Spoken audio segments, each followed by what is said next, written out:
Repayment capacity. This is the ultimate test which you have to do on borrowers before giving the loan.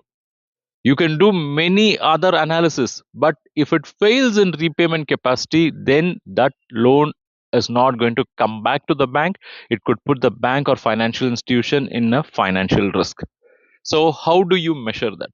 That's where two significant ratios comes into picture.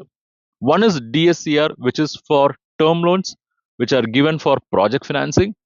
The other one is FOIR, which are basically given for mortgage loans and other loans where the repayment capacity is dependent on the past declared income. And there is a difference, you see.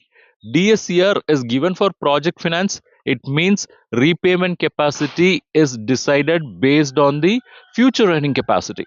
Whereas FOIR depends on the last declared income. So keep that in mind. Put your focus on repayment capacity. And if you wish to learn more about all this, our comprehensive course, Credit and Financial Analysis Mastery, can help you to explore the course. Just come and demo and get the demo access.